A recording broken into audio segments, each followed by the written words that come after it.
Hey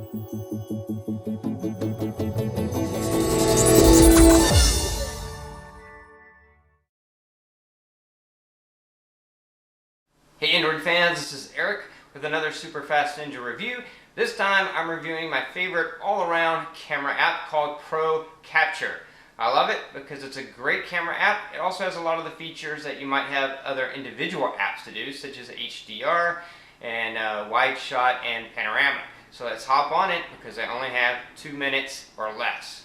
Okay, so I'm going to tell you up front, you're going to get a little bit of reflection here. There's just no way around it because I have to have the camera up off of the surface so that you can actually, I can have something underneath it for you to see the actual photograph through it. So anyway, this is your camera app. If you were to hit this, it would take you to your recent photos. This is a histogram. That's something not many camera apps have. Helps you with lighting determinations.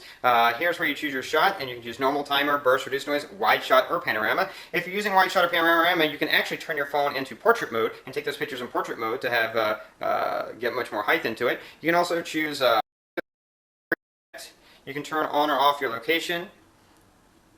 You can set the type of lighting so it'll make adjustments based on the type of lighting. You have full control of your focus, auto on, off, and torch. You can also set the exposure level.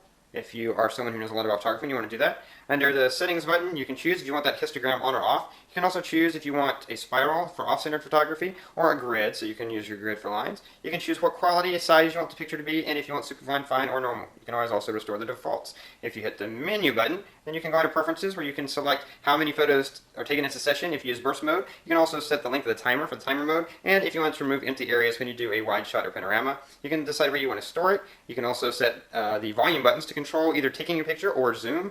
You can mute the shutter sound if your phone supports it, and decide how long you want a photo to display after you've taken it before it disappears so that you can take the next photo. So as you can see, it's a fully featured phone app. It has the reduced noise here is pretty much the same as HDR, so it means you won't necessarily need a separate HDR app or a separate panorama app or a separate wide shot app because this one camera does it all. Okay, so that was ProCapture. Hopefully you're able to see just how good of an app it was in a short amount of time. If you want to see it in action a little bit and just see more about it in detail, then click the link below for the full in-depth review, and you'll also get to see me taking a few pictures with it, the best that I could, and holding a camera and a video camera and doing it all at the same time.